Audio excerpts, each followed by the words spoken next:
Again, Gills fans, welcome back to the latest episode of Gills in the Pub. It's episode 12 of this series. I, of course, am joined, as always, by Reece and Jack, and a bit of an impromptu one. This was meant to be planned for a couple of weeks' time to look back on the season as a whole and the last couple of months since we last got together. But Monday's news that Stephen Clemence had been relieved of his duties after 5.5 months in charge meant that we get together a bit quicker than planned. Lots to get through, gents, and it's probably all going to revolve around one individual. Yeah. I'm tempted to let Reece go first here, to be fair, because I sense he'll probably be. I'm not reveling in the news, but I sense he's potentially happier than me. Yeah, probably because I think you were sort of more in the camp that's probably come a little bit early. But for me, I think it probably is the right decision. I didn't see enough signs of positivity to give me confidence that this experiment was going to work. I had a look at the form guides over sort of respective periods towards the end of the season, and we were 20th over the last 5 games of the season. We was 20th over the last 10 games of the season. We were 18th over the last 20 games of the season. So it wasn't a sort of an isolated short period of time. 20 games is nearly half a season. It wasn't good enough. And to be honest, at no point during his time here did I feel like we were any closer or any more likely to make the playoffs than what we were before his arrival. We had 1.3 points per game in the league over 30 league games here. Over a full season, it gives you 59. That's 4 points more than we got last season when we was pretty much a National League outfit for the first half of the season. Just to jump in, puts you in 15th place based on this season's final league table. So we've said what we got: 15th, 18th, 20th, and 20th is the 4 figures that Reece has just chucked at us, including mine. It's not good, is it? Let's be honest. No, and I think most people are going to come onto it over the next sort of hour or so. But for me, I don't think the debate because it is a decision that seems to have split the fan base a little bit. But I don't think the debate is over whether or not Clemens was doing a good job. I think universally, everyone was in agreement is that he hasn't done a very good job over the 6 months he's been here. But I think the debate has come from whether he warranted a little bit more time to get it right or not. For me, I think it's the right call. And we've learned the lesson from this season where if they wanted to get rid of Harris, it should have been done this time a year ago. Hopefully we've learned the lesson from that with a fresh break, with a whole summer to get a new manager in, they can build a team. I think it's the right call at the right time, personally. Jack, the factory floor is yours. Yeah, I thought I keep getting asked by people, are we ever going to do this in a pub? And obviously this was hastily done, so I thought I'd actually appear to be in one for this one. But might get served in there tonight. Well, if only there was a mechanism for getting served quicker in the factory. It's got to be a new record. But I don't disagree with a lot of what Reece has said there, in all fairness. I don't think anyone can say it's a massive shock. There's other stats. We went in total across his reign, I make it 22 first halves without a goal. The goal difference is poor. Not that it was any better under Harris, let's be brutally honest. The goal scored was poor. Again, poor under Harris. 6 wins in 21 games in 2024. I think I read something like we won 2 in 12 or something like that for the end of the season. I thought it was 14th in the form table. I make it 15th from what you guys have said there. He took us from 8th to 12th. It wasn't good enough. I don't think anyone can sit there and say it was. I think for me, the only consideration would be the fact that we've given the guy 6 months, which isn't a massive amount of time to really get his foot under the table and work with the players long enough to build a proper. I get the argument from Reece before, that you should be able to work with any type of players immediately, especially if you're brought in a head coach role rather than a manager role. But I don't know. There's an element of me that does think it's a little bit potentially too soon, but I do get the argument as well that we should have done this in the summer under Harris. I think if we hadn't have got rid of Harris when we did, if he was still in the job now, which let's be honest, he probably wouldn't be because he'd have gone to Millwall, we wouldn't have been saying with him necessarily, if we hadn't gone up, that it was a bad decision to let him go. I think it's just the fact that there's been 2 managers simultaneously this season that it makes us appear. I've seen the word circus get banded around. I wouldn't necessarily say circus, but I can understand why a lot of people are frustrated with it. And I do get the argument from a lot of people, because I've made this constantly throughout the season, that you got to kind of feel sorry for him, because 2 other managers during the season, be it Millen was a caretaker, haven't really got a tune out of the players. So there's a lot of people suggesting that it's on the players. I think a large part of it is on the players, and I really do believe that anyone who got that job probably wouldn't have done an amazing one, but I think they probably would have done better than what Clemens has done. Those stats are just simply not good enough, really. That's the thing, isn't it? We failed the eye test under Harris plenty of times. I get that. Under Millen in his small period in charge, and we've multiple times we failed the eye test as well under Stephen Clemence. But the word I can't get away from is regression. That's all I've seen. It's all right saying we pass it more, we keep it a bit longer, we cross it into their position box a bit more, we take more shots. But until you start scoring more goals and winning more football matches, there are no tangible improvements. It doesn't mean anything. You create 100 chances and score 0 or 1, or 5 chances and score 0 or 1. You still only scored 1. It doesn't matter how you get there. The end game is still the time. There's the question about not his players as well. I don't buy into that, because, and I don't want to talk about him too much because I'll get accused of being obsessed, but Neil Harris come into us in January 2022 and took over a side that was 10 points adrift, not his players. He watched his captain walk out the door, and in 18 games, he clawed back 10 points and took it to the final day. I get that the first part of last season was absolutely awful, and he has to be partly culpable for that. But I think if you look at him when he got a decent budget, and I've said this before, he proved to be one of the best managers at the level. I think you're right, Jack. If he was with us in February and Millwall come calling, he probably leaves. It's such a big pull, that job. But are the Millwall players his? And I think he's won 7 out of 12 since going back in there, and they're top of the form table. No, I agree. I wrote down that I do believe, and I don't want to labour on him at all, because, you know, he's a long way in the past now. But I genuinely do believe if we'd have kept him, that we wouldn't. I don't know if we'd be in the playoffs. I think we probably would be, but we'd have a better points tally than what we did under Clemens, in my opinion. The draws stat is one of the worst ones for me. You know, I didn't pull that one up a minute ago. I think we drew something like 8 of our last 11 at home. Yeah. You could make the argument, well, at least we didn't lose. But there's an element of me that thinks, well, you can't inspire your team enough to get them to convert games where they're there for the taking. But as I've said, I will circle back to this. I do feel sorry for him and Harris, for that matter, in so much as the fact that the players just haven't been up to it. I think that is a large part of it. And I do truly believe that not many managers would have got a tune out of them this season. For me, there's not enough bravery. I've said it. I was broken record for the last few episodes, to be honest. There's not enough bravery. There's not enough attacking intensity. There's a lack of attributes missing, which for me, it isn't necessarily completely on the manager.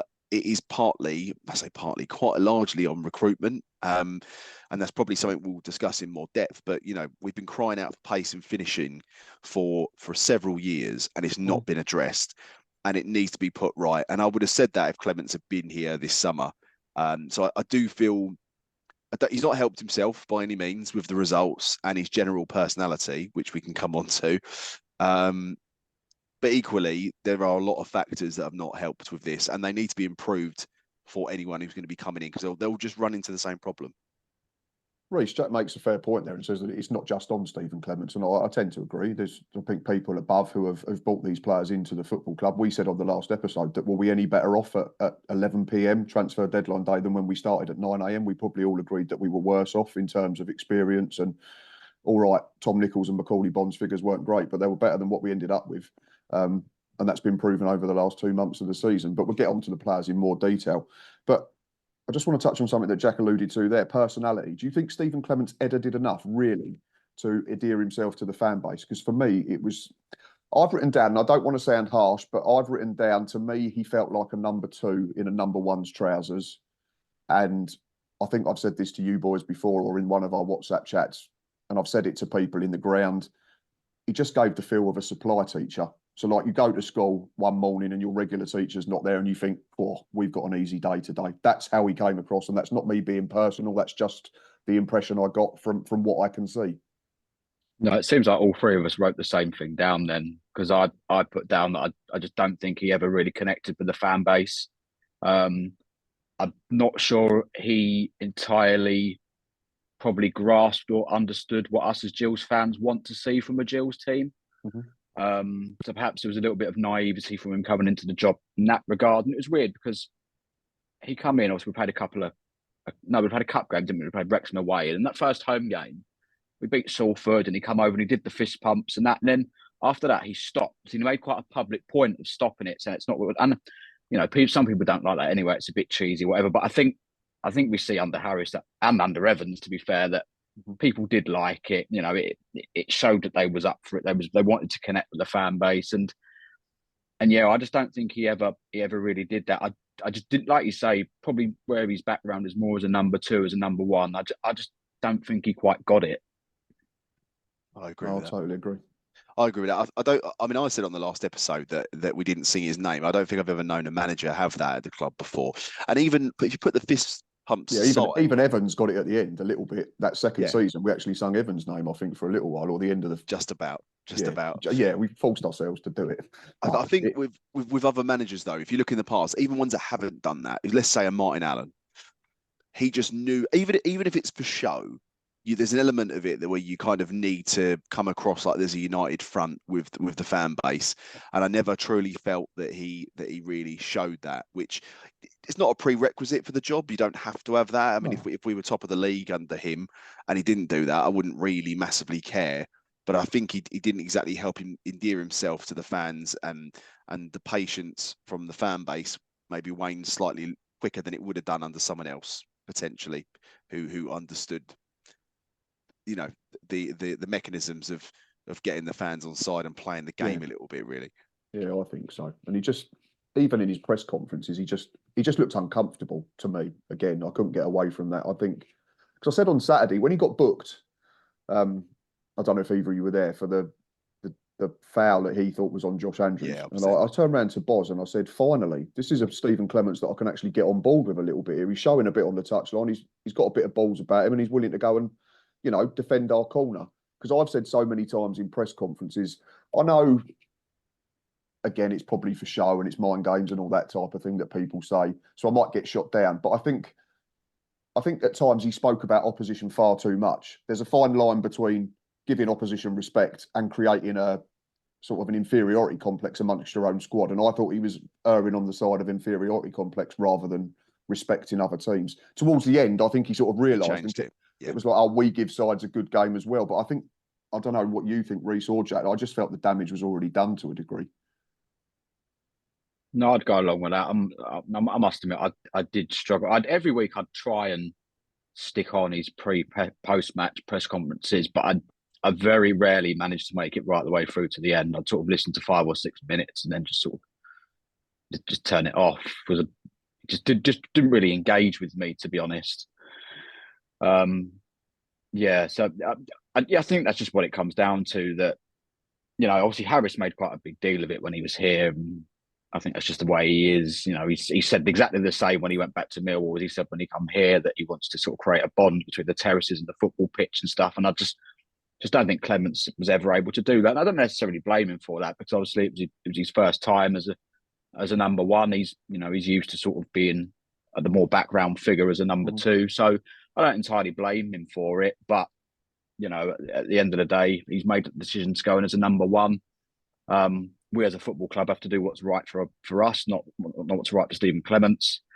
And ultimately, obviously, like you say, I think it's too little too late. And probably just to backtrack a little bit without coming on to the players completely, but I wonder if some of this decision has come about because there's been a lot of talk about us having a very limited amount of players out of contract in the summer. And I know Brad was on Radio Chem before Saturday's game saying it's going to be sort of tweaks with the squad over the summer, which gives the general consensus that a large chunk of this squad is still going to be here next season. So I wonder if the board have just looked at what he's done with this set of players so far this season, knowing it's going to be not too different next season, and obviously just not convinced that he's going to be able to get them to the level that they expect. Potentially, yeah. I mean, I didn't hear Brad before the game Saturday, but yeah, if that's what he said, then potentially that could be the case, that 80-90% of these players are still under contract for 24, 25. So you need someone else to maybe come in. I think, just for me, just to sum it up even more, just missed opportunities in terms of on the pitch, his relationship with the fans. There were just little bits at certain times where I thought, well, you could have just done that a little bit better, and I think people would have been more on board. The fist bumps, you don't have to do the fist bumps, but just give us something. It was just very, very sort of monotone. It was just very sort of stereotypical. There was just nothing there that made me feel inspired that he was going to lead us forward. I agree, mate. He come across in many respects like the quiet one in a dressing room. If you think of 11 players in the dressing room, he looked like he'd be the very quiet one in that team that wouldn't be barking orders at people. And I think on the press conferences, I did manage to sit through most of them, to be fair. I agree on the fact that he wasn't inspirational at all. I've wrote that down. But for me, I did listen to his press conferences and think a lot of the time he was quite intelligent in terms of his knowledge of the game and his perception of where we were as a club. Like, I think he knew it wasn't good enough. He never really, bar Wimbledon, I think, and maybe one other, I can't remember, I think it might be Stockport. There was no press conference where I listened to that I thought before or after a game that he was talking rubbish. I always felt that he was, generally speaking, pretty on the money with what he was saying. From a perception of his personality, I said from very, very early on, I mean, watching the first press conference he did, I was like, God, wow. And we know one of the reasons he got the job was because of his presentation he gave to the club as to how he could better players, which ironically he's not done. But for me, when I watched that first press conference, I immediately just thought, God, he doesn't seem that inspiring. I hope he can inspire the players. And it just never come across like he could. It always felt like he was trying to be the players' mate a little bit, which probably didn't necessarily help. I don't know. We don't know the inner workings of the club and whether that's a good thing. Sometimes you've got to put your arm around the player. But it come across very nicey to me. And just that he couldn't light a fire in anyone. He never lit a fire in me, to be honest, whether it be on the touchline or watching an interview. So therefore, I think that translates into the dressing room. And there's an element of me that thinks, well, you know, we drew so many games this season under him that, you know, with a little bit of inspiration, I appreciate the players have got to do it. And I'm heavily blaming them. But there were times where you just think, I don't know, what are his team talks like? And what's his inspirational element like? And it just never come across like he had that in him at all, which plays into your viewing of him as a number two, really. Sometimes you need someone to look up to and to light a fire in you as a manager. And I think standards as a result maybe weren't as high as they could have been. And do you know what? As much as I've said that I think it makes us look a little bit of a circus, I admire the ruthlessness of the Gallantsons to not be afraid to make a tough decision. And I think it probably does light a fire up the players for them to realise what the expectations are here next season. I think there was an element in some of the interviews I've seen with players where I guess you could say, well, what else would they be able to say? But where they were like, oh, you know, we'll go again next year. It's, you know, we just fell short. And they never come across in any interviews with anyone that they were all sat there going, we've badly let the club down and done poorly this season. It just come across like it was kind of swept under the carpet a little bit, which maybe, like I say, maybe that's what the media way of doing things is the right way. But yeah, in summary, didn't inspire me, so I don't think he inspired the players. No, I think that's a fair point. And Reece, I think if we come to you there, it filters down, doesn't it? From the highest level, regardless of business. You can say this in terms of non-football jobs. If you go to work and you see that your supervisor or your team leader or your boss is sacking it off or doesn't inspire you to work hard, and I'm not saying the players don't try, but I just felt that the players were more willing to run through the proverbial brick wall for Neil Harris than they ever were for Stephen Clemence. And that's not an effort thing, I don't think.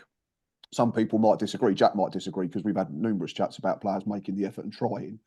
I don't think they ever didn't try for Stephen Clemence. I just think they was always a little bit more willing to maybe subconsciously go that little bit further for Neil Harris? No, I think it's true, and I think that just all of us in probably our sort of our day-to-day jobs, how many of us would actually sit and say that we work at 100% full on intensity for 40 hours a week? We probably don't really. But then there's probably times where things need doing, and then it's the people above you that push you on to get that out of you. And I think the topic of leadership is an interesting one. And when it comes back to the owners, I actually think, well, first and foremost, they're obviously still learning about English football and League Two. And they obviously, when they decided to get rid of Harris, they said they wanted a change of direction. They've clearly realised that was a mistake. And I actually think them making the decision now is a really strong sign of leadership from them. That they've been proactive with it, effectively, publicly holding their hands up and going, "We've cocked this up. We're going to try and fix it." Because I'd much rather them do that and fix it now than just try and give Clemens a summer and more time just for the sake of it, when they don't actually have belief in him to achieve what he's been brought in to do. Because ultimately, we can all sit and debate the decision, but none of us actually know what the brief was when Clemens took the job. His job brief might have been, "You have to get us in the playoffs this season." Obviously, and we don't know when this decision was made. Obviously, it came out yesterday. I'd have thought the decision was probably made before Doncaster game, regardless of what the result was, that Clemens was going to be going. I can't imagine that if we'd have turned around that 2-goal lead, once the still be playoffs were unachievable, you'd say it was probably made. I can't see it being made any time that we still had a chance. So no, I give the owner. I get why they're taking some stick for the decision, but I've seen people comparing it to us now being like Watford. I think that's way over the top. They come in and the first thing people were calling for is to sack Harris on day one. They gave him another 10 months. So I don't think it's necessarily going to be a case like that. I think it's just, they've come in, they're learning about the game. Maybe they've not kind of understood League Two quite as quickly as they wanted to. They've realised they've made a mistake and now they're going to fix it. But what that does mean is that this next one has to be right now, because if we get this next one wrong as well, then people will rightly start to ask questions about the decision-making process at the club. Absolutely, yeah. This is the one, not a free swing, but you know what I mean. But yeah, just to touch on the Watford point, I had a little look because I'd seen a few comments regarding that, so I thought I'd double check. Since the start of 2019-20, we've had 3 full-time managers: Steve Evans, Neil Harris, Stephen Clemence. Since the start of 19-20, Watford have had a staggering 11 full-time managers. So I don't think we're in anywhere near the realms of Watford yet. So I think that was a little bit fanciful to be saying that. I think it's probably the first time that we've... What have I written down? Yeah, I think in terms of timescales, I think probably only Adi Pennock in the last decade, 20 years, is the last manager that got sacked, a full-time manager that got sacked within a few months and wasn't given, a decent amount of time. I think, if anything, Mr. Scally was probably, sometimes he probably let managers stay too long. That was probably the accusation for a few years. So I don't... Yeah, Pennock's a good example. Yeah. Really good example. And the thing is as well, I think, people have gone on as well with our comparisons to teams in the league, going, look at Stockport, look at Mansfield. They gave their managers 2-3 years and look where they are now. But I always felt like with them teams, yes, they hadn't ultimately got up, but they were always near about to where they wanted to be. They was never far off. And the trajectory was gradually going the right way. I think Clemens to Pennock is a good... Down. I think Clemens to Pennock is a fairly decent comparison. If you think when I think it is. AD took over from Justin and we were 15th in League One? We ended up staying up on goal difference on the final day in 20th. So you're looking at a 5-place drop. We've dropped 4 places under Stephen Clemence as well. And I bet if you ask 100 Gills fans, was sacking AD Pennock the right decision? I'd say at least 90 say it was 100% correct. So why should have come in the summer rather than into the new season? That. So why is it different now? I think if we're comparing him to Pennock in terms of time frames, yes, I would say so. I think Pennock was a worse manager, personally, bless him. The thing I would just throw back, and I'm not saying finishing 12th after being 8th is good, especially when we were first after 4 or 5 games, which was partly down to Harris to begin with. The slide was starting to sort of happen, albeit we know what the stats were behind that. He still won 6 games. but we have ultimately finished 5 places higher than we did last year. Was it 5 or was it 7? Did we finish 19th or 17th? 17th last year. 17th. Yeah, so if we do that again next year, we make the playoffs. And I guess the argument you could throw back is that, and I've said this already in this episode, you know, the recruitment, when we look back, I gave it a 9. When I look back, it wasn't. We've missed out on a number of key people here, or key places that we really should have filled. So I really do have an element of sympathy for him that he was working with poor quality players, and I think Harris probably showed that to a degree as well at the start of the season after the first run of games and the lack of goals that we were scoring. So I think from that point of view, a lot of the culpability does have to fall on Jackett and potentially Hessenthaler here. I hate slating the bloke because I loved him as a player, and even as a manager, I felt he'd done well for us. But you know what? At some point, Jackett's feet need to be held to the fire here, really, to be honest, because that's now a manager that he's brought in. If you're led to believe, I don't know whether it's Scally, whether it's Jackett who advise him, but from what it sounds like, it's Jackett. So Jackett has gone through a recruitment process to find a manager that took a month to get a guy that had no managerial experience, that's made us considerably worse since he took over. And ultimately he's got the sack within 6 months. So I have concerns as to who we're going to hire next on that basis. Are they going to get it right? Because people say about the owners, they're being advised. They're Americans that don't really know too much about football in the grand scheme of things. They're learning quickly, but it's not like they're Scally where they've been in the role for 25, 30 years. So they're being advised by other people poorly, I feel. And like I said earlier, nothing's going to change here if we keep the majority of that squad, don't improve the positions and the attributes that we need.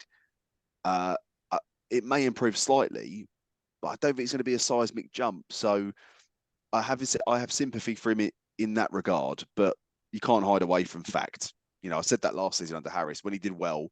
You can't hide away from fact. If you want to be slating Harris last season for doing well, then you can't be doing the opposite this year and say Clemens has done a good job, because he simply hasn't. No, you're right. And like I say, we don't know the ins and outs. You and Reece have both said the same thing. So it's interesting now because we've had this change, and we'll talk about that individual later on in the show. But there were different people behind the decision this time, because we know that some roles have changed over the last month or so. But ultimately, yeah, you're correct. If Kenny Jackett's the one that's making the decisions to hire and fire managers, then absolutely he needs to be questioned, because it's not worked after 6 months. Is he covering his own tracks? We don't know, do we? It's a strange one. And January was poor, mate, as well. So if we look at it on the basis of saying, well, we didn't improve in the summer and therefore we was always going to be hamstrung this season, we especially didn't do better in January, let's be honest. I mean, I would have said it before Clemens did. He said it in an interview a couple of weeks ago, and he is definitely right. You know, there's no way that window was better than the players we already had in the building. You know, Andrews was injured, Hurtado got injured. Walker just didn't work. Exactly. And even Hutton, he's not great, but he's still not. He's not assisting any goals, is he? Bless him. Yeah. One. Josh Andrews at home to Barrow. So I wouldn't put that down to him, though. In all fairness, no, absolutely not. I think he's been a good signing. I totally do 100%. Think he's been a good signing, but it's just very Gillsy, isn't it? That the bloke who's got the most assists from right back in the last 2 years, we turn him into, I don't know, Tony Hibbert. He played in the Premier League. I know, yeah, but all I keep thinking is that GIF where he does them little drag backs on his own on the halfway line. That was the quickest thing I could think of off the cuff. But you get my gist. What I'd throw back, mate, very quickly is just to say, right. So what do we say in 6 months' time? Say January, we hire someone who we believe is good. We won't name any names yet because I think we're going to come on to that later as to who we think. Right, but let's say we name a person relatively quickly, really good name. We sign a few players, but we don't let loads of them go, and he has to work with that squad still. At what point are we going to... I said it on the last episode that I feel it's more mainly on the players and the manager, but we didn't have a lot of time to judge Clemens at that point. If it happens again with largely the same players, what do we then say? Well, then we have to look at offloading the players, I'd imagine. Because I think it needs to happen now, to be honest. I totally get that, but obviously with the contract situations, which we're not 100% sure of, it makes it difficult, doesn't it? Because a lot of them have probably got good deals, I'd imagine. The ones that we signed in January last year, we probably paid over the odds for to get us out of trouble. But we said on the last episode, it's easier to buy to get yourself from 24th to 17th than it is to get yourself from 17th to 7th or above. And I think that's been proven. And it goes back to your point, Jack, about in the summer, we thought the summer business was really good, and it probably was a lot more average than we initially hoped or believed. I think you get roped in a little bit into the hype in the summer, and you believe the players you've signed are good. And I think on paper they were pretty good, but ultimately the ones it's not so much the business we've done, it's the business we've not done that's killed us, to be honest. We've not signed clinical strikers. I appreciate they're very hard to find, but I've put here we need to be bold this summer. We're coming on to a subject I think we were going to cover a bit later, mate. But in terms of the summer, if you look at previous players that we've missed out on, so if I think back, Ollie Affey, I think we could have signed if we'd have put a buyback clause in. That's what Stockport agreed That's to. the rumour I heard, yeah. May, from what you hear, there were times where we could have signed him. Could be rubbish. Other conflicting stories say he was always wanting to join Charlton and was longing it out to make sure that they got their bid in. I think that's probably the thing, is he was probably almost using us as a pawn in his game, to be honest. But why waste it? Akinyemi as well. Stuart Lewis will appreciate Stuart Lewis, I love that. Hello, Stuart. Akinyemi, whether he's would have been a right choice or not is open for debate, but he's done pretty well with a very struggling team in the conference, and we didn't pay the money we could have done for him. So for me, again, who does that fall on? Is it Jackett? Is it Scally? Is it Hess? I don't know. None of us properly know the answer to that. But we've passed up signing some decent strikers there where we've not quite offered enough money. And I don't know how much money we've got now, but it appears to be better than what we've had in the past under Scally. So for me, I feel like we've missed out on players, not only, well, I think through incompetence a little bit potentially, and a combination of not wanting to pay over the odds. I completely get that, but we've just not pushed the boat out at times when we needed to, and I feel sometimes like you just need to take a little bit of a calculated gamble, don't you? And it just feels like we played it a little bit safe. I know hindsight is never wrong. I get that entirely, but yeah, for me, it just felt like we was a little bit safe with our business in the summer, certainly in attacking areas, which you can't be. Yeah, and I don't think it helps. You know, I've said this, mate. Like ultimately, attribute-wise, we are lacking, and that's a combination, in my opinion, of the players not being quite up for it as much as they could be. I'll stand by that opinion.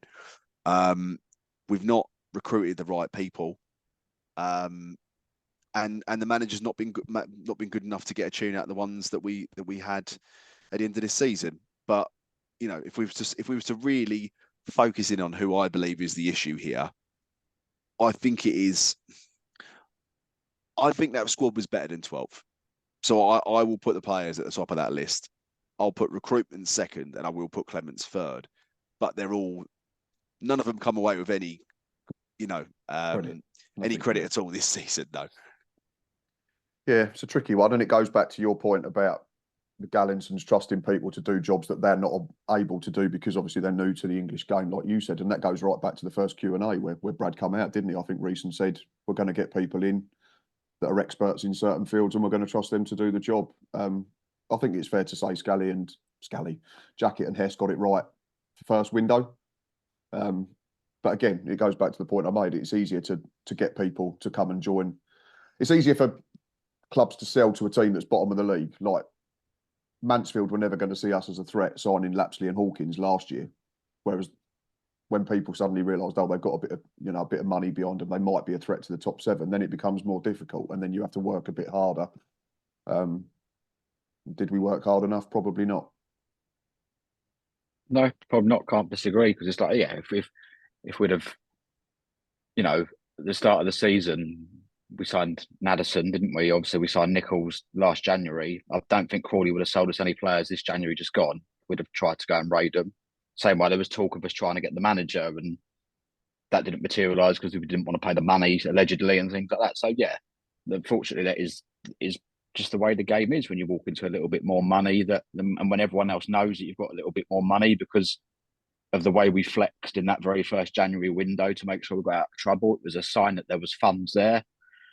And yeah, and that is the expectation now when we try and do business. But like you've both touched on, especially with the forward department, obviously Jack's mentioned a few names. There was the link to Clark Harris in January as well. So, and that's the frustrating thing, is that it actually, if these rumours are all true, in terms of identifying players, it sounds like we're going after some good options. It's just, be making that bold and brave move to commit to one of these. That you just got to hope it works out. Yeah, we might have had to have paid 400 grand for a striker, but if that striker was the difference between us making the playoffs or not, then you have to say it's worth the money.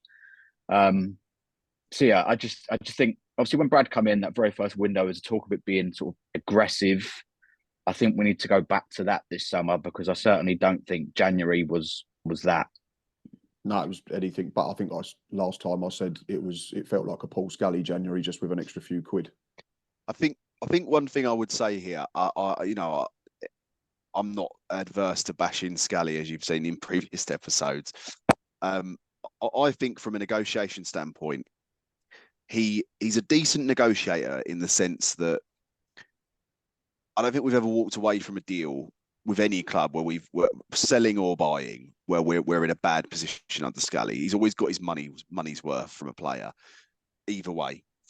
But I think also over the years we've probably missed out on players because of that perceived tightness when it comes to obviously trying to buy players. And if you believe the rumour over this season, my understanding is Scully was involved in a lot of negotiations, especially in the summer. I could be wrong, but I've heard that. I think you've heard that. And maybe that leads on to why Joe's now the MD, potentially. I think, personally, I'm going to put it out there and I'll stick my neck on the chopping block. I think Joe's been put into that role to almost phase Scully away from the negotiation side of things. And I think it'd be Joe and primarily Kenny Jackett doing that. So, because Hesse's another weird one. We mentioned it in the last episode. It's all gone very quiet around Andy Hessenthaler, hasn't it? There was them rumours of him applying for jobs. I think there's been whispers on social media that he still wants to get back into management, but he just seems to have disappeared off the face of the earth somewhat. Well, you kind of want him in the background just doing his job, don't you, really, rather than anything else? But it's a good point, really, that Reece makes around the compensation for Lindsay as well. So you could make the argument that Jackett identified Lindsay as being the top choice and we didn't pay it. Hess has identified May Akinyemi, albeit it did slate him in the fans forum that time. But they've identified some decent players and we haven't gone out and got them. So where does that land on? You know, it's really hard to make a... Like I've said, a lot of people are culpable for this season in terms of how poor it's been. And I'm sure a lot of them have got their fingers in the pie of how poor it's been.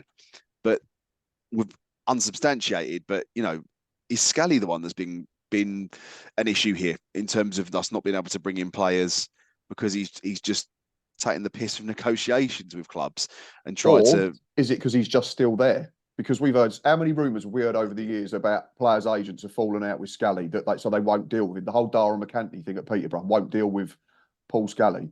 Is that still lingering over the club? That means that certain people don't deal with us? And the other risk is, it's all right going, oh yeah, we looked at Alfie May, we looked at Johnson Clark Harris, but we can come out and say we looked at Lionel Messi, or we was interested in Cristiano Ronaldo. I'm sure, you know, a few years ago, we were interested in sleeping with Megan Fox, but it's never going to happen. So it could all just be talk. She's still pretty good now, mate, to be fair. Yeah, luckily, my missus doesn't listen to this.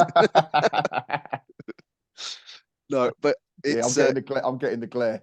I live in a townhouse, so thankfully she's not on the same floor as me.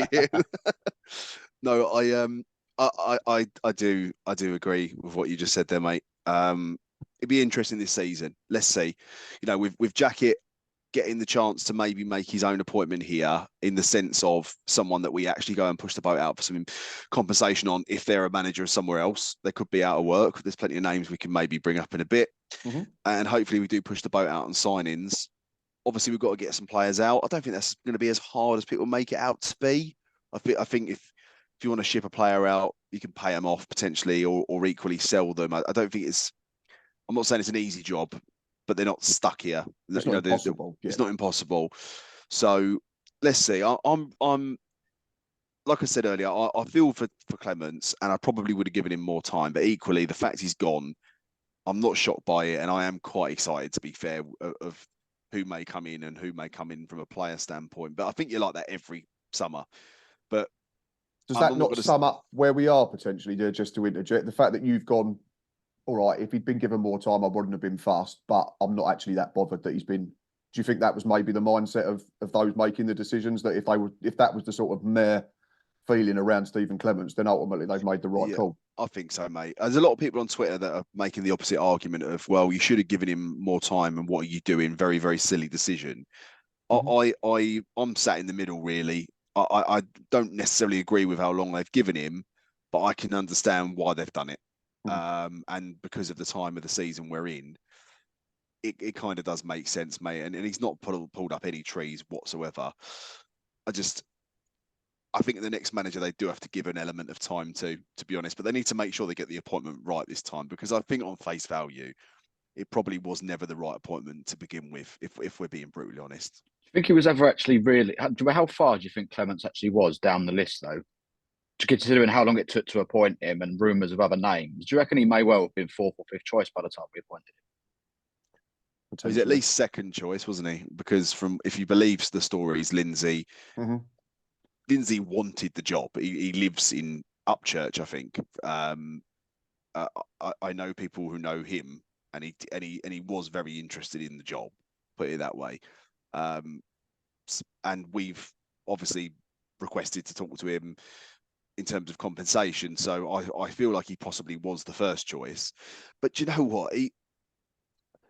Looking back on the season in question, he's done a very good job. But if he'd have got the job, would he have been that an inspiring name either? To be honest, it's again, it comes back to hindsight, doesn't it? It's never wrong, and ultimately, the decision to sack Stephen Clemence will only really be judged when we see how the replacement gets on. Like we said, when Neil Harris went and Stephen Clemence arrived. Yeah, that's the thing, isn't it? If 10 games into the next season we're in the top 6, no one want to mention Clemence anymore. The whole reason why people still kept going on about Harris was because we didn't get any better without him. Whereas if a new manager replaces Clemence and we look better off in the early stages, then people won't even talk about the decision to sack Clemence. Well, the same way as when Hess and Tyler left and Allen took over in that summer. If you start the next season well, the talk about the old manager stops, and you just roll with who's there. And Hesse was a club legend, like bona fide club legend. Stephen Clemence has he's been here for 5 months. That's literally and had us closer to the playoffs 2 seasons running than Clemence has had this time round as well. Yeah. Do you know what? It's an interesting one, really, because I think when you look at it, really, it's kind of with Harris, Clemence was on a bit of a hiding because he always had the element of people thinking it was the wrong decision, and a lot of people being probably more, I don't know, it's an interesting one, really. If you surveyed the fan base, I don't know, a lot of people look back in hindsight and go, it probably was the wrong decision. Whereas I don't think, even if the new manager starts poorly, anyone will sit there and be crying about this and harping back to why did we get rid of Clemence. I think that they've got an easier transition into this role. They've got more of a chance to right the wrongs rather than when Clemence come in, which is unfortunate for him. Yeah, and obviously we hope it doesn't, hinder his coaching career moving forward, because obviously it's a tough gig to start with, and now on his CV he's been sacked after 5 months. So we hope that he goes and gets, work at whatever level again. But I think we just can't get away from that sort of meh sort of feeling towards him. And if that's the feeling, then I think the right decision's been made. Obviously, there's one quick question I want to ask before we get on to the next subject, because we are spending a lot of time talking about Stephen Clemence, which is understandable. There's been questions on social media, as well as the whole Watford thing, about, well, Brad's gone back on his word, because on the 27th of March, there was an article or an interview come out that said, from Brad, that said Stephen Clemence will be the manager this time, will be our manager next season, regardless of where we finish. So why is he not? Well, on the 27th of March, I'm going to put this to you two, gents. We were 8th. We were outside of the playoffs on goal difference alone with 59 points. So in the final final 6 games of the season, we took 5 points, and 4 of them came against 2 sides that had to play for 70 minutes with 10 men. So do you think that has had something to do with the change of heart that apparently has happened? And I get that if you're the chairman, Jack, and I come up to you and go, oh, Stephen Clemence, you're not going to go, I'm not sure. So I don't see what the fuss is about people going, oh, Brad's gone back on his word and he's losing integrity over it. I think that's what any chairman would have said when we still had a chance of getting in the playoffs. I don't know, mate. I think it's one of those where if you just keep your mouth shut in that scenario, maybe would be my advice for next time. That's the other option, and we said he is a bit excitable. We have said that Brad can be excitable with his tweets and his posts, and I think he replied to one of mine a month ago, didn't he? But we like it. There's more transparency. 100%, 100%. But then I guess that it's not a good look, put it that way. It's not amazing. But I can see why he's done it. I can see, in the sense of, I can see why he sacked him. I'm not hugely against the decision, and I'm not sat here shocked, as I've said before, but it's not a great look. There's no getting away from it. Like, you know, as much as we now look it back and go, cool, that was a pretty ruthless decision, and fair play to him that he's done it. He didn't necessarily need to say that statement, and therefore it doesn't reflect brilliantly on him. Reece? No, it's probably just choice of terminology, isn't it? Because if he'd been asked the question and he said, we're happy with Stephen at the moment kind of thing, then he leaves it quite open-ended, but it's saying he'll be here next season no matter what. But then on the flip side, you know, we all follow football closely enough that a month's a long time in this game, and a lot can change. And like you say, when we've had the end of the season that we have had, it is going to have an effect, because it wasn't good enough. The signs were alarming. Like you say, we only looked like we started playing football if a team had 7 sent off first. I know, like Jack said, it's not a great look, but I'd also suggest that we're not the only team to do it. Millwall have been through 3 managers this season. They brought in Plymouth. Plymouth the same. Yeah. They've all done that, as if like all have tried to. Well, Plymouth's slightly different because I think their manager got poached, didn't he, by Stoke? But with us and Millwall, they're both exactly the same scenario, man. I don't know if that's what you're going to come on to. Millwall hired a guy with no experience, and Plymouth hired a guy who was Gerrard's assistant in Saudi Arabia. So there may be something in that as well, potentially. I know Kieran McKenna is probably the outlier there, but it doesn't always necessarily work. And I think we're probably coming on to a subject we're going to touch on soon. But for me, the next person has to be experienced. I don't think we can gamble on it. Was that alluded to in the? I think that was alluded to in the statement, wasn't it? I'm not sure. I suspect so. They'd be silly to bring in an experienced name now. Yeah, and just quickly then, regards of style or substance, for me, it's substance every day of the week. I'm not interested on how we play next season. We've got to get out of this division, Reece. I'm not worried how we do it. No, and obviously we'll come on to names in a minute, but my number one name, I've seen people going on sort of slamming it on Twitter because of the anti-football argument. My argument to that is, for me, them 2 seasons in League One under Evans were the most fun seasons I've watched in quite a long time. We was horrible to watch. Every team we beat complained at the anti-football we played. We loved it because we was winning football matches at the end of the day, and we was in a decent place in the table, League One at the time. So no, it's substance over style all day long. We have to learn from this experiment that trying to change the style in League Two isn't easy. It's quite a difficult task to get right. And the most important thing is we get a manager in that can win football matches. Allen, it wasn't pretty. Pulis, it wasn't pretty. Evans, it wasn't pretty, and we was competing for playoffs in League One. Harris, it wasn't pretty, and we had the best record in the league over a 12-month period. So it says all you need to know, really. I think what I've put, mate, is I've said I don't care about style either. My issue with Harris, if we're going to go back to Harris here, wasn't so much the fact it was long ball. I have no issue with that, to be honest.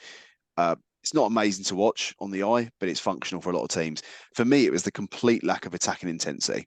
That, for me, is what I didn't like and what I always moaned about and what I always thought would improve under Clemens.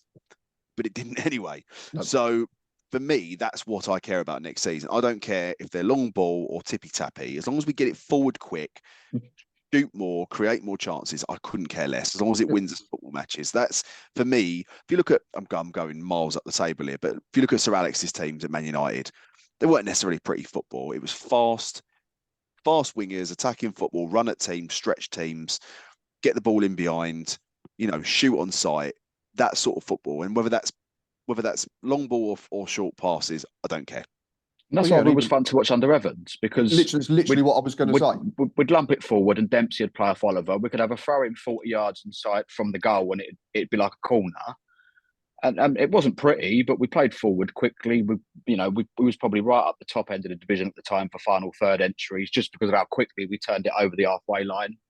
And in the end, we had quite a bit of success out of it relatively to the squad we had at the time, I'd say. And we had a little bit of pace one side with Jordan Graham, direct running. Like you say, Dempsey was the ball carrier in midfield, which we probably lacked a little bit with Dom Jeffries out the side. We had a decent Ollie Lee. We had fully fit in the 10, who was good as well. And then you had your destroyer in Stuart O'Keefe. That was probably his best. Them first 2 seasons, I think, that Stuart O'Keefe had, apart from the broken leg, were probably his best 2 seasons for Gills. So the balance was excellent. I just think pick anyone who can get a tune out of the team. That is for me is the takeaway of it, and someone who can inspire, and someone who can connect with the fans. Yeah, that's what I've wrote down here, and it's exactly what we spoke about earlier that Clemens didn't do. Ultimately, right. That is enough about Stephen Clemence, and it's certainly enough about Neil Harris. We promised we would try not to mention him in the next episode, even though I love him. It'll take the next manager. It'll take the next manager being sacked to finally stop talking about him. I think because we still got about Evans, to be fair. Or if we just win more football matches. Yeah. Early front runners according to Bet Victor. Favourite is Gareth Ainsworth at 4-1. 550 games in charge of Wycombe between 2012 and 2023 with a 39.8% win ratio. Promoted from League Two in 2017-18 and promoted at Wembley from League One into the Championship in 2019-20. For me, Reece, I think you agree, he is the man we should be targeting as our number one priority. Yeah, for me, he's number one choice. So his track record in League One and League Two is really good. I don't really understand why people look at him and talk him down because of QPR. It's, the level QPR are playing at the moment, so stratosphere away from the division we're operating in. Like I said, I don't buy into the anti-football argument. We've been to Wycombe away together when he was their manager, and they turned us over quite comfortably. I don't think the football was particularly bad. He had Hanlon there, players with pace. Steve Evans Vokes up front, a number 10, and then I think they had Hanlon and McCleary from the sides, who were a bit sort of powerful and quick and direct. Yeah, and sort of one of the more important points that Jack's touched on, I've always got the impression that he's someone I've always liked speaking to, listening to when I hear him on Sky. And I think he's the type of character that would come in and he can connect with and unite a fan base. Absolutely, yeah, totally agree. Plus, he wears a cool leather jacket and cowboy boots. I think he would be probably my choice based on that list.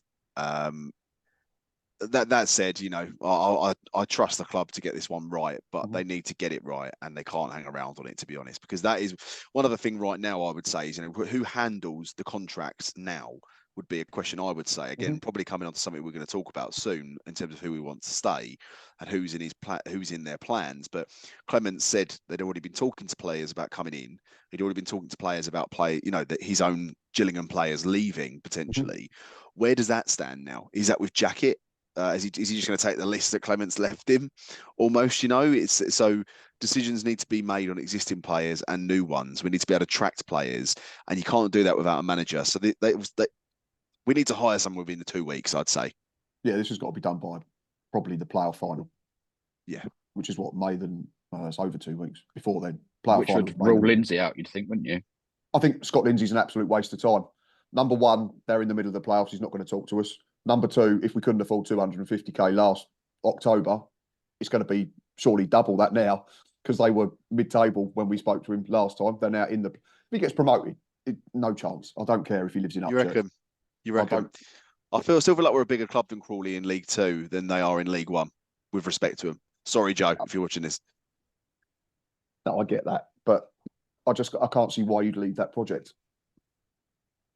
But I don't know, mate. Time will tell, like we say with a lot of things. Second favourite is Michael Duff at 5-1. Didn't work out at Swansea, only winning 6 games in 21, and he was fired in December. But across jobs at Cheltenham and Barnsley, had a win ratio of 44%, over 261 games, and he won the League Two title in 2021, the COVID season. I think he had a certain Alfie May up front as well. I don't think Duff would be a poor appointment. I don't know loads about him. I'm not going to say I know loads about his style of football, but he's clearly got ability as an EFL manager. The thing is, mate, right? the one thing I will just say again here is that everyone you've just named, or the two managers you've just named, the clubs that they've taken up, albeit ones where you go, they're not necessarily big names. He's had Alfie May. Ainsworth has had good players. And you know what? I do agree with what Clemens said last week when he said what was Pep Guardiola's advice to him is to sign good players. And ultimately, he's not been working with that this season. So this isn't irrelevant if we don't replace some of this squad and bring in better quality players. But Duff's win record is extremely good, but as is Ainsworth. But are they going to be good managers with a below average set of players? Only time will tell. I don't. It's a really tough one with the players because I look at this. Everything you say about them this season's right. They've been really, really poor at times, and ultimately it does come down to them to try and get the best out of themselves. But I look at some of them that we know have delivered at this level before, and I do wonder if it's just a case of that. I don't know. Say of not saying have these players now because they're so much older, but Wickham, Ainsworth had people like Jacobson and Tafazoli, a couple of really good experienced leaders. I feel like if you put a couple of them into our team, do people like Lapsley then suddenly start to show what they showed at Mansfield when perhaps they were in a better environment with more leaders throughout the team? Because I think that is a big thing we need to address. It's not just pace and goals. We need leadership in our team. You know, even in our backline, we've defensively been okay this season. Individually, they've performed okay. But other than Aimer, and you look at Turner as the number one goalkeeper as well, we've not got an awful lot of experience in leadership in the team. No, you're right. And obviously the most experienced player is likely one that we'll speak to that's probably going to be going, I'd imagine, as well, in terms of EFL experience and games and that type of thing. But yeah, even if I've said so many times this season, gents, that 80% of what we've done has been absolutely fine, but it's the 20% is the most key 20% that you have on a football pitch, creating and scoring chances. And we've got that so badly wrong over far too long that's ultimately it's what cost us. But do you think we've got the players to do that though this season? I feel like they're better than 12th, but I don't feel that they've been. I don't know. I don't know if they've got the raw attributes to be able to do it. I suppose the flip side argument you could make to that is that they've done it for other clubs. So it's an interesting question, really. Like, we're saying that they need to be, the attributes need to be improved on within that squad: leadership, pace, finishing. So did they ever really have it to begin with? Is Lapsley good enough on any of those points already, or in his position? And you maybe would say the answer is no, but it does go back to saying, well, what did he do so well for Mansfield? What did Dieng do so well for Exeter? And for me, it's partly maybe the money we're paying them and the contracts that they're on, that there's not enough drive in that team. And I said it earlier in the season, I'm not convinced this current set of players want it enough. That's what we need to bring in my opinion, is leadership. As we said, pace and finishing, no doubt. But for me, it needs to be younger players. I get the argument there needs to be some experience, especially at the back. I'd sign someone like Sean Raggett, just throwing it out there, since he's a Gillingham lad if he gets released by Pompey. But I think mainly going forward, we need to be signing a lot of young, hungry players that have resale value, which can help build teams in the future once we sell them. But for me, I think that's part of the issue. Is a lot of players that are nearing 30 or are over 30 who are on a last payday and don't care enough if they get promoted or not. And I said that earlier in the season, and I still stand by it. You did. No, it's fine. You're not changing your mind, so that's absolutely fine. I was just looking quickly at stats of Johnny Williams and George Lapsley. They were just two that caught my eye. Johnny Williams, 10 goals and 2 assists for Swindon last season, and George Lapsley for Mansfield, 8 goals and 5 assists. They got nowhere near that for us. So again, there's plenty of reasons why, but I don't. Again, I'm not changing my record in the same way that you're not, Jack. I'm loath to say that they don't care or they don't try. I get the intensity thing, but I don't think that's always a trying thing, and I think that could come from the touchline as well, like we've already mentioned.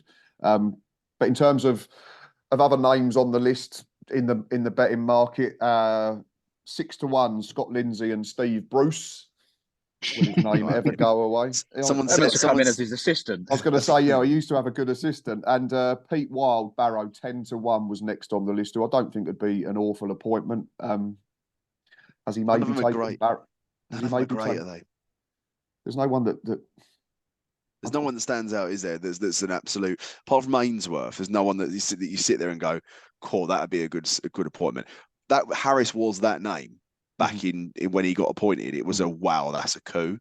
So for me, I think it has to be Ainsworth based on that list. There is no one else. I think the other thing that Ainsworth's got in his favour is obviously he's worked with American owners for quite a while as well, didn't he, at Wickham? So that's another. I don't know how important that is, but it's just another thing to throw into the mix. Right, let's talk about. I wrote down obviously Ainsworth number one, and the other two that I wrote down that interested me from that list on the betting site you mentioned was Duff and Lee Bowyer as well. I know he is employed in international football, but I'd have thought at some point he's probably going to want to get back into club football. Did really well at Charlton. I think he did all right at Birmingham, difficult circumstances. So he's one I wouldn't be against, to be fair, but probably unlikely we could get him in. And also, I think he'd be another one that would maybe put a rocket up the arse of a few that aren't pulling their weight or are not performing to the levels that may be needed. Maybe we'll find out in the next week or so. Summer transfers is next on the agenda. We're going to go through. I did a poll a few weeks ago and got into a little bit of trouble with some people about who. Ironically, it wasn't even my opinion; it was everybody else's opinion. But because it was on my name, I got in trouble.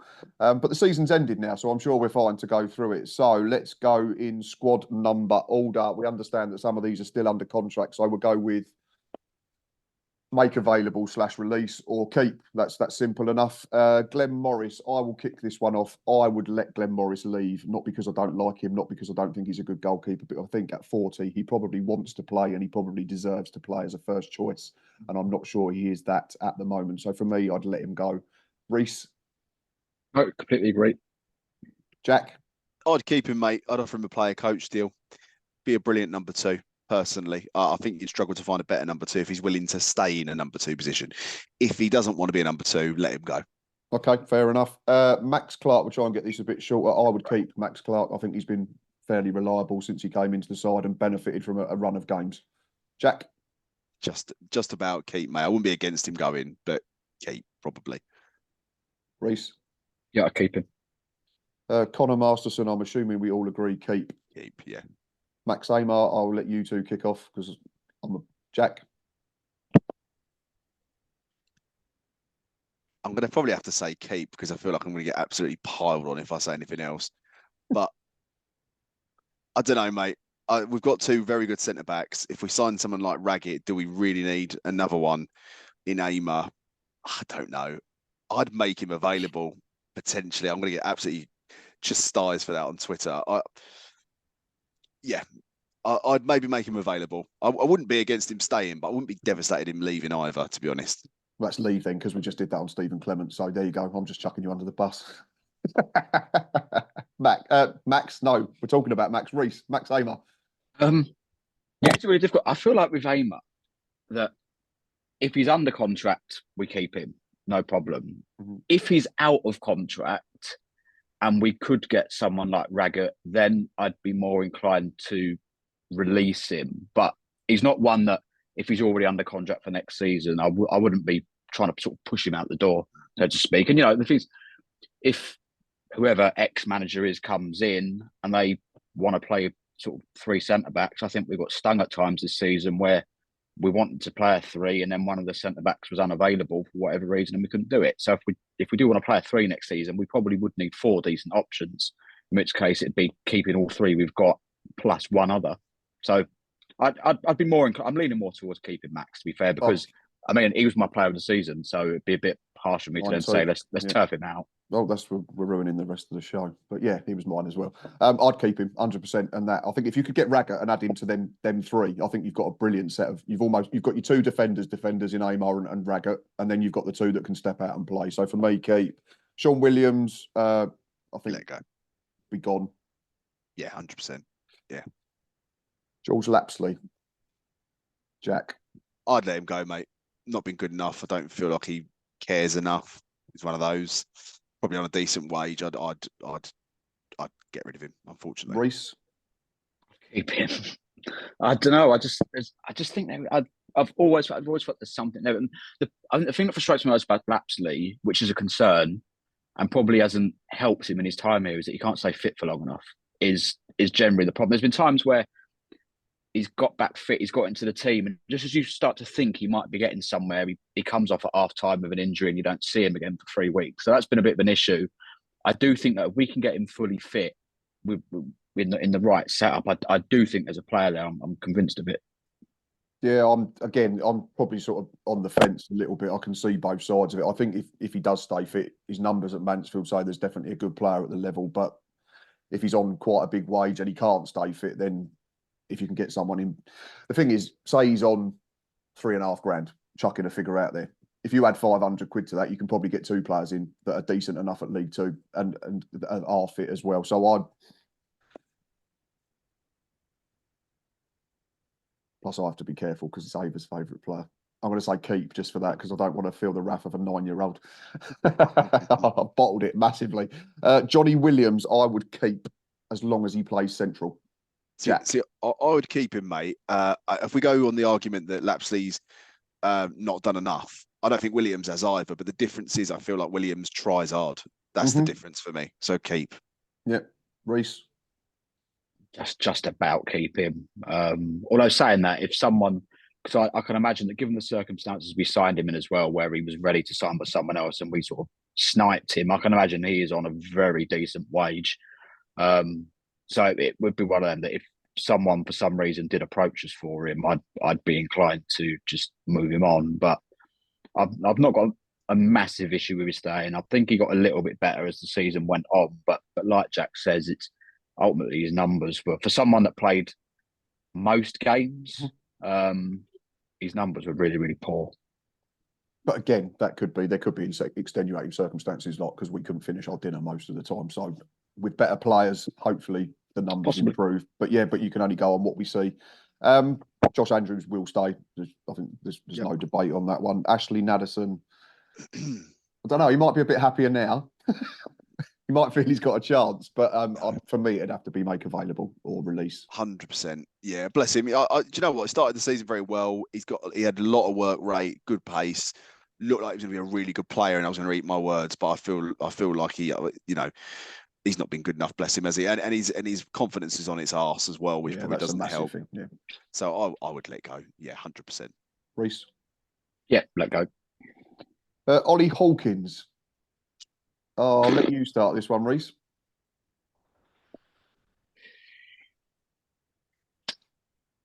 I was leaning into the camp of keeping Hawkins, but then I see this afternoon that Matt Smith's available on a free transfer. Literally about to say the same thing. And I think but we can't get him. Probably can do better. So it's a difficult one because some people are on the lines with it. We have to have Hawkins or Andrews. We can't have 2 players the same. I don't necessarily disagree with that. I think we can have 2 like them because it's good to have the options. You don't want to build your style of play around a target man, but only have one of them. So if he gets injured, you're stuck. So I'd let him go. I did the same. I literally, virtually word for word what Reece has said there. To be honest, he's had injury problems. He runs like he's in treacle. We might as well have 10 players on the pitch when you're trying to press teams. He just doesn't do it. He wins loads in the air, which is great. But if we've got someone like Andrews who can do that, and we could bring in someone similar, like a Matt Smith, maybe completely pie in the sky, but someone that's at least parity to Hawkins, who's younger, I'd get rid of him. If we can't do that, keep him. Again, and it comes back to he's probably another one that we had to pay over the odds for. Wrong side of 30, not going to score you. Would you play him centre back? No, it's too slow. This was going to be my caveat, but then do you use him as a false centre half? I think similarly to Amar, if you played a back 3, you'd play him in the middle of a back 3, but then you can't play Max. So make available, I think, for me as well. I think Josh Andrews is a more mobile version of Ollie.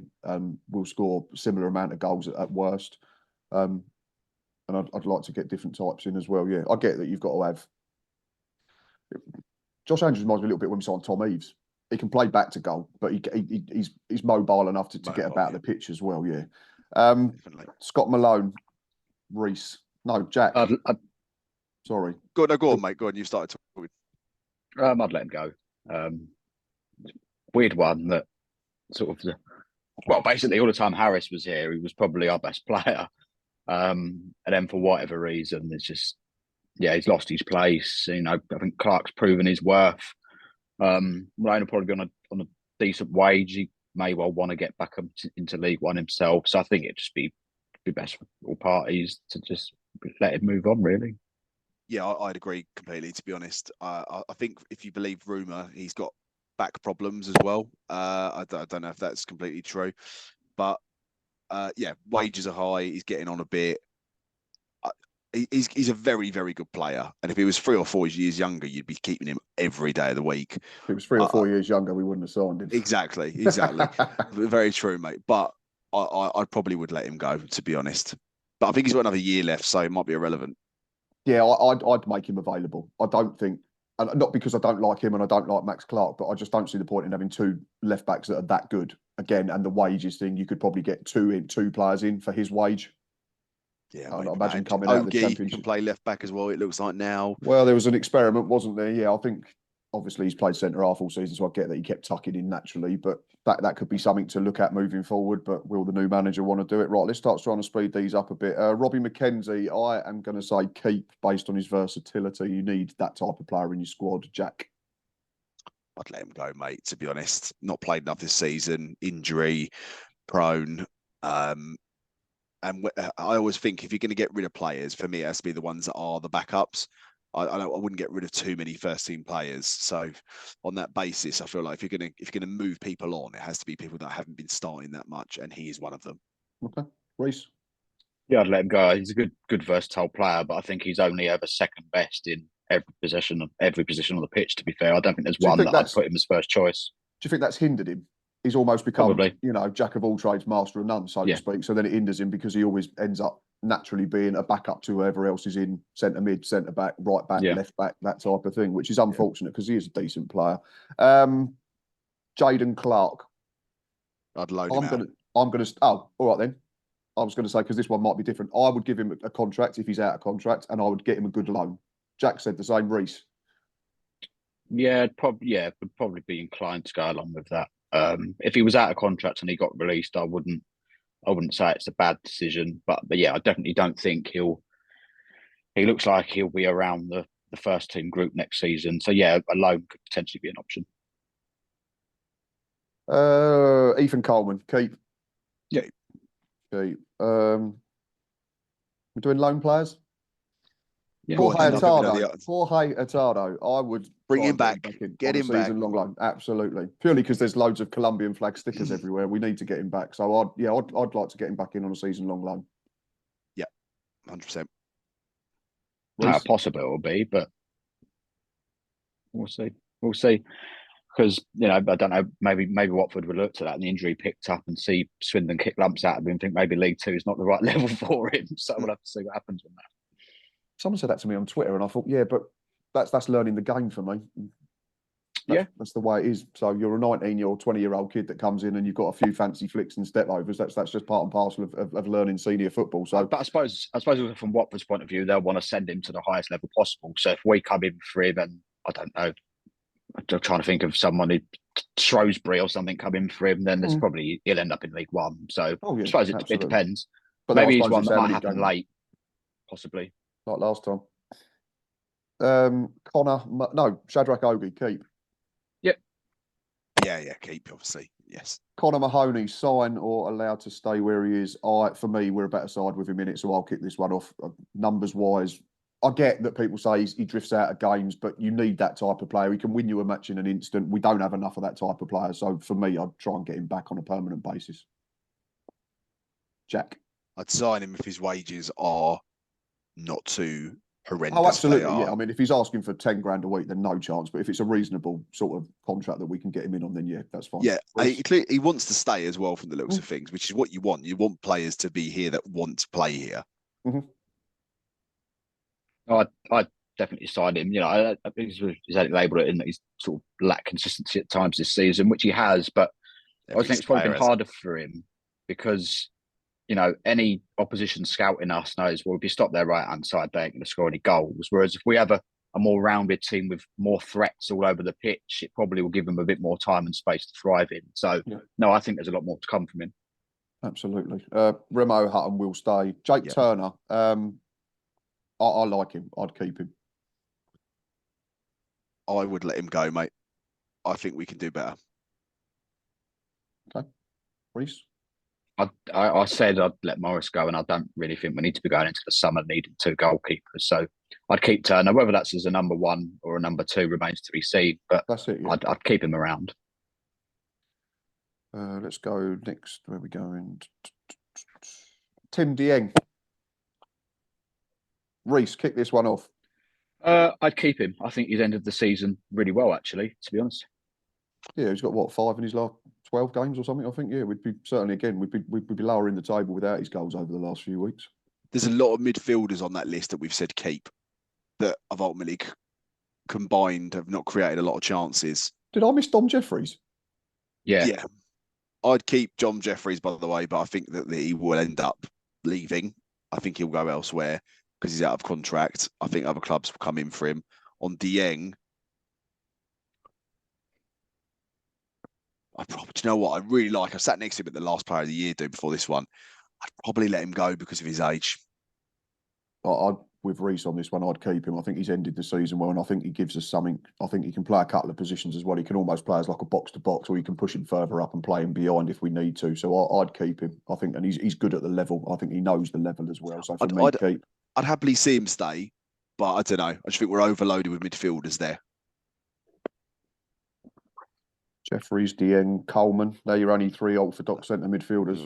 Lapsley, Mahoney, Williams, that's 6, Jeffries, that's 7 midfielders. You know, there's a lot of players there. And we've not created a lot of goals this season. Someone's got to leave. You know, there's got to be a few that probably go. That's fine. Yeah, no problem. I'll get that.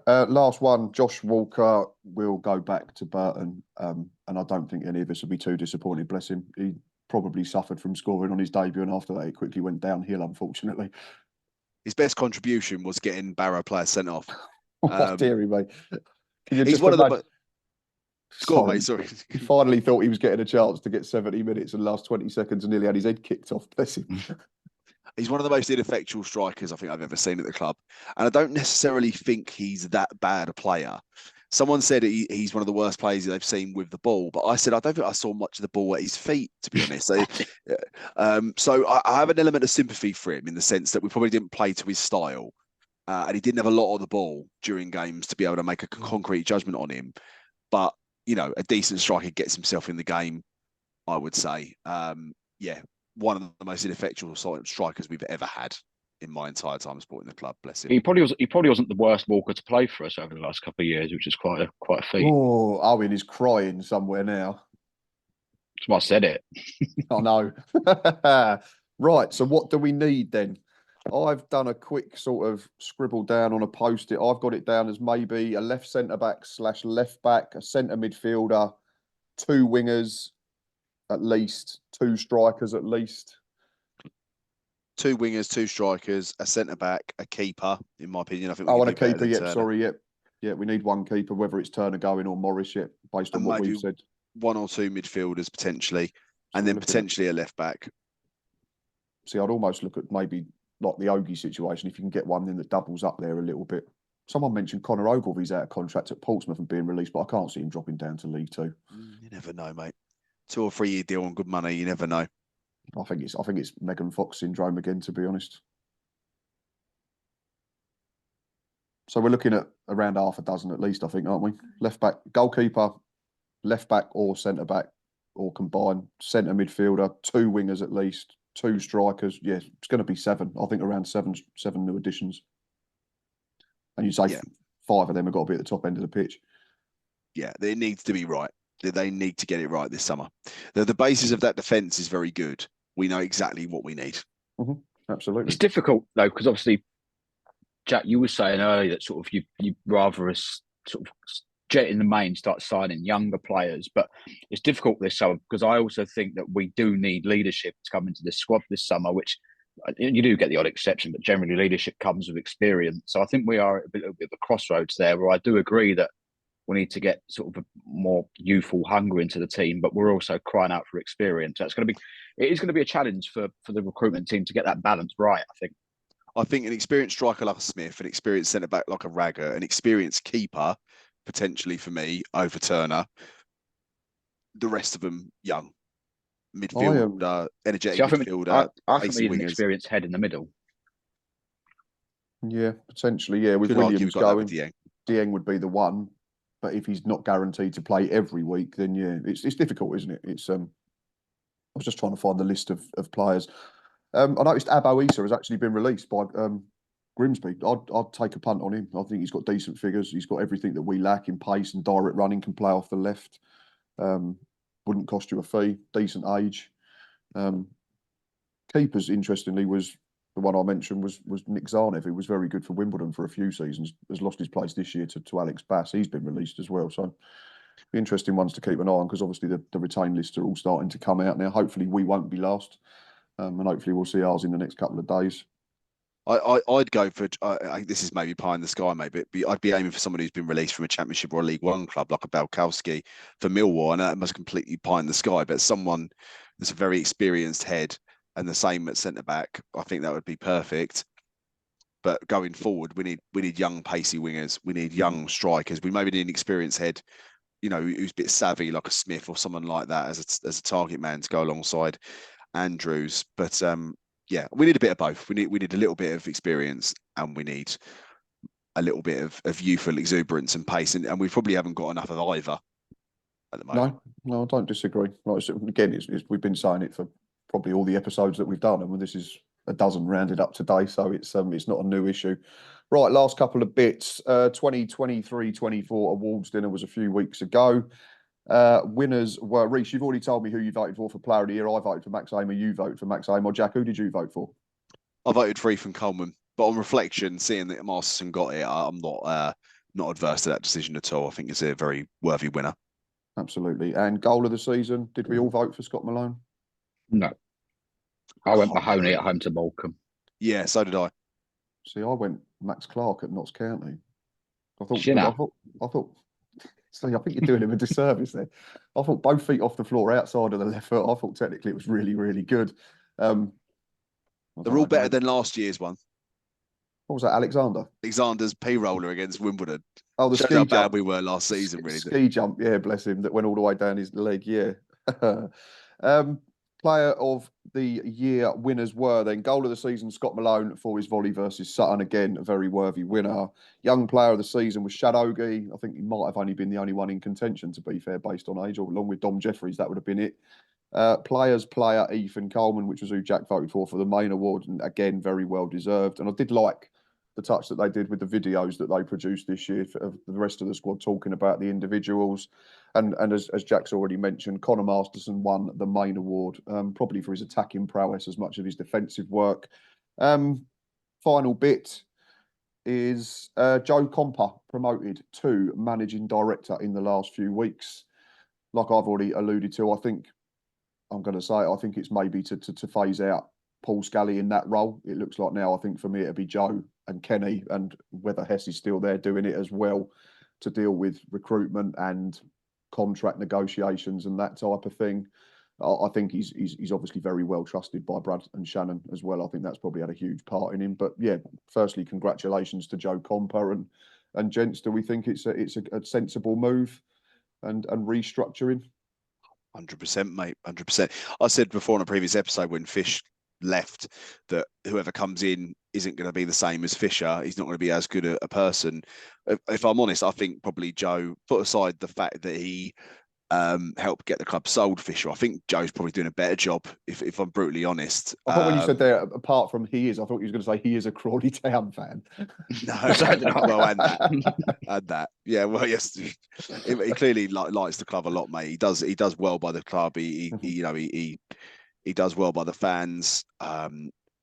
In a lot of football clubs, ours included, previously before the Gallinson era, a lot of people in their ivory towers don't give a crap about the fans.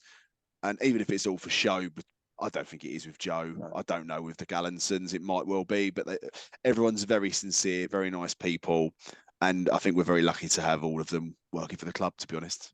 No, I totally agree. Reece? No, I can't disagree. I mean, you two probably know Joe and probably speak to Joe a lot more than I do. I've never met him, never spoken to him. Because I think you two have probably spoken to him plenty of times. But no, if your theory's right, Matt, and it's sort of gradual phasing out of Scally, I don't think it's necessarily a bad thing removing one of the chefs from the kitchen, because it did feel like, sort of, without mentioning the name again, but when we made the first managerial sacking of the season, there was a lot of rumour about who was actually leading the decision. And sometimes I think you can have too many voices that, you know, if you don't all agree unanimously, you then end up with a decision that not everyone's happy with. So I think in all, it's probably a sensible decision. Absolutely. And I think on that positive note is probably a nice place to end this episode. 90 minutes to get through for people to watch. So as always, thanks to Reece and Jack for their time and their knowledge and their opinions. Thank you for all of you that are still watching. Please hit that subscribe button. Please continue to like the videos and do all that you do, sharing, retweeting, commenting, interacting, and all that jazz. Yeah, we sit patiently now and wait for retained Self-service release pumps. list. We sit and wait patiently for self-service pumps twice this episode. Yeah, there you I've got go. a tally somewhere. And we sit and wait patiently for a new managerial appointment. And then hopefully the signings and the goals and the creativity will roll in. And this time next year, we'll be on episode 20 or so. And we will be talking about Gills' League Two winners. Pig's just gone by the window as well. As always, thanks for watching. We will see you soon, and up the Gills.